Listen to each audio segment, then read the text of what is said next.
mas ainda tem uma pressão de admissão. Claro. Tudo muito rápido, o vácuo chega aqui, aspira, comprime uma mola, ele abre e descarrega. Olá pessoal, meu nome é Denis Falcão e essa é a DFC Turbo. Olá, eu sou o Vitor Yoshimura. Vitor, vamos falar agora um bocadinho sobre a blow-off, né? Válvula de alívio, válvula de prioridade, como chamam em alguns países e muda. Porque no Brasil chamam, acho que é válvula de prioridade, alguma coisa desse tipo. Exatamente. Não sei, mas pronto, temos aqui alguns modelos. Vamos falar sobre o modelo principal, que é este aqui, que equipa GTIs e tudo que ele encaixa aqui nesta tampa. Ok, pessoal, vamos explicar mais ou menos como ela funciona, por que é utilizada, tá bem? Essa válvula a válvula blow-off, a gente utiliza, que é para aliviar a pressão do turbo. Vamos lá explicar mais ou menos como isso funciona. Eu estou com o carro andando em plena carga. Aí, Vitor, neste momento eu tenho 1.5 bar de pressão na admissão. Mas de repente tira o pé do acelerador e a borboleta tranca. E é um choque muito grande desse ar. Quando a gente vê o mapa da compressora, a gente tem o shock line, que é a área onde ela leva o impacto. Ok. Algumas pessoas hoje em dia gostam muito de utilizar isso nessa zona, porque faz aquela descarga que se vê muito dos GTRs nos vídeos e tudo.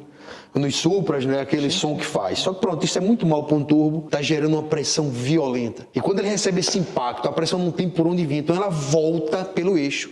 Ela volta pelo circuito que está comprimindo. E o eixo está girando numa velocidade enorme, numa posição, e é obrigado a frear, que é para o ar poder sair.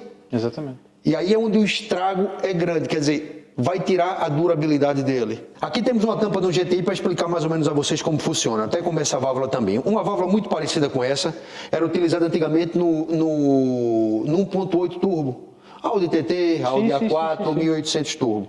A gente tinha isso aqui tamponado, de forma que ela recebia a linha de pressão e descarregava para a linha de admissão. O que já falamos em outro vídeo. Como aquele ar foi todo captado e foi feito um cálculo para aquele ar, a gente também não joga para a atmosfera, circula, para não haver erros na centralina. Nem posso gerar uma entrada de ar falsa, porque vai gerar um valor errado no massa da. Exatamente. E o carro tem a probabilidade de fazer fumo preto, porque ele fez um cálculo de ar que não chegou no motor, quando eu jogo para a atmosfera. A situação da atmosfera é quando eu tampono um lado desse e coloco essas cornetinhas em um dos lados, ou como essa válvula que ela tem a entrada, uma sede que veda e a descarga, ok? Esse tipo de válvula também, que esse tipo de válvula é do GTI, que tivemos a falar, ele também abre.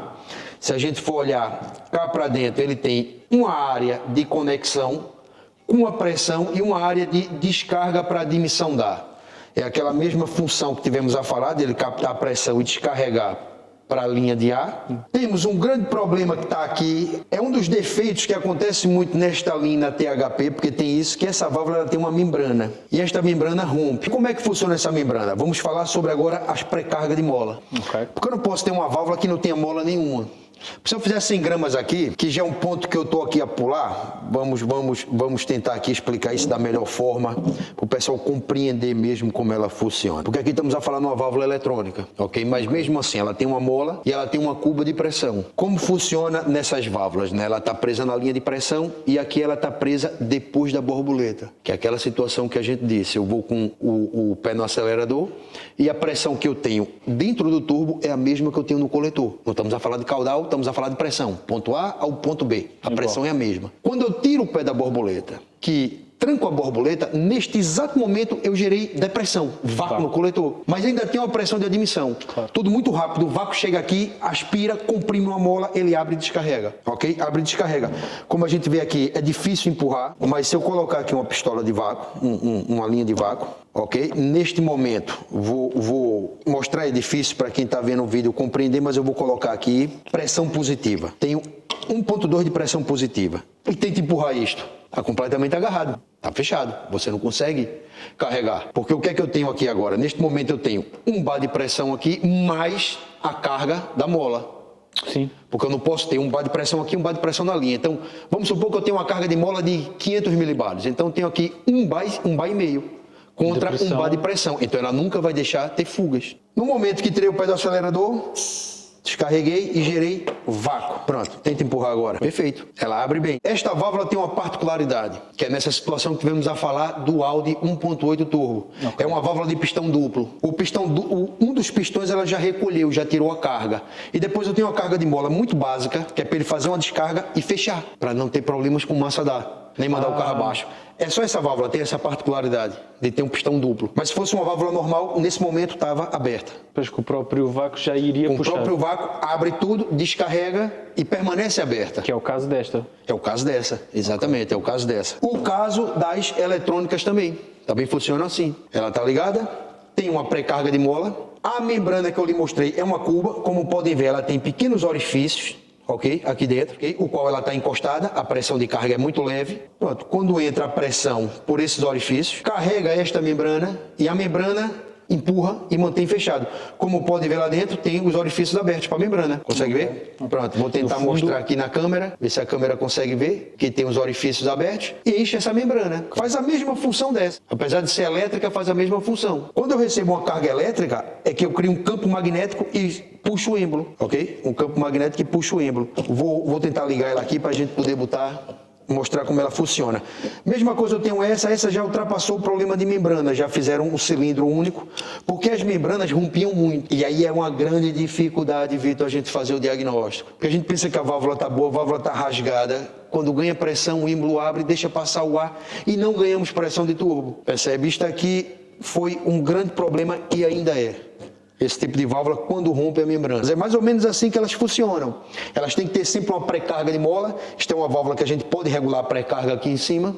Ok. Outras já não regulam, já troca-se molas e o que for. Mas é assim que ela funciona. O intuito dessa válvula é poupar a vida do turbo. É sempre poupar a vida do turbo. É como temos algum turbo com aquelas aberturas do lado, né? Ok? Que também ajuda a aliviar isso, percebe? É a mesma coisa essa válvula, ela é feita para poupar a vida do turbo, da borboleta, de tudo aquilo que leva aquele impacto, aquela pressão. É assim que eles funcionam. Então, e qual seria a diferença entre ter uma eletrónica ou uma pneumática? Pneumáticas foi tudo no começo, né, Vitor? Como tivemos a falar da válvula com a pré-carga de mola, o wastegate, mecânica e tudo, mecânica de pressão positiva, foi tudo no começo. Hoje em dia temos tudo eletrônico. A resposta é muito mais rápida, a descarga é muito mais rápida. Okay. A hora de fechar é tudo muito mais rápido. Onde é a evolução? Mas uma vez voltamos, é evolução, é cumprir normas, o que torna também o diagnóstico cada vez mais complexo. Pois. Tudo difícil. Cada vez mais vai se tornando mais complexo fazer um diagnóstico no carro, interpretar o funcionamento de tudo isso. Tá bem, pessoal? Eu espero que vocês tenham ficado aqui esclarecido mais ou menos como isso funciona. Sempre que trabalharem com algum carro com esse tipo de blow-off, tenha atenção, o diafragma é muito importante, ajuda vocês num diagnóstico de falta de pressão, ok? O qual muitas vezes a centralina não vai detectar que a membrana está rota, porque é uma peça mecânica, ok? Ela só vai detectar a falta de pressão, ok? É o código que todo mundo já conhece, P0299, já é habitual, todo mundo conhece, e tem muita atenção nesse tipo de válvula, tá bem, pessoal? Que essa válvula aqui dificulta muito o vosso trabalho e diagnóstico quando ela está rota. Você pode chegar à conclusão de ser um turbo, de ser um tubo ruim ou qualquer outra coisa ruim, e é uma simples membrana rota. Então, no caso, nós vemos isto nos carros a gasolina. Exato, Vitor. Nos carros a gasóleo, porquê é que este tipo de sistema não existe? Porque a gente tem um sistema completamente diferente de um carro a gasolina. Ok. Veja, o carro a gasóleo não tem borboleta de admissão, a não ser para desligar o carro. O carro a gasolina geralmente tem borboleta de admissão, exceto alguns. Por quê? Porque precisava criar vácuo para o sistema de servo-freio. Tudo isso, apesar de alguns carros hoje em dia já ter uma bomba de vácuo, mas mesmo assim tem a borboleta de admissão. Porque o sistema de injeção do carro a gasóleo é completamente diferente. Ele não trabalha por borboleta, ele não vai trabalhando por porcentagem de ar que entra dentro do coletor, ele trabalha por injeção de combustível. Então, como ele não tem a borboleta, a gente não tem esse choque no turbo. A única coisa, quando eu tiro o pé do acelerador de um carro a gasóleo, ele corta o combustível, ele não fecha a borboleta. E a pressão do turbo que está ali, ela segue normalmente pelo escape. Esse sistema de válvula que a gente utiliza é mais completamente diferente, né? Para diminuir o turbo lag de um carro, ok? Isso foi muito utilizado nas RS2, que fez que esse mesmo sistema que a gente tem de descarga do turbo, quando a gente tem aquela pressão grande que joga fora para a atmosfera, a gente já não joga. A gente joga isso tudinho para o escape. Para se reaproveitar. Com uma injeção de combustível, ele inflama no escape. E o turbo está girando feito um louco, chama-se o anti-lag. Vamos falar sobre isso num próximo vídeo. Tá bem, pessoal? Acompanhe o canal se você tem curiosidade de aprender tudo isso sobre filtro de partículas, turbo, blow-off, esse sistema anti-lag. Há muita coisa que a gente vai partilhar, falar, o nosso intuito é sempre ajudar e partilhar conhecimento. Tá bem? Sigam o nosso canal que há novidade. Meu nome é Denis Falcão e esse é Deve Ser Tudo.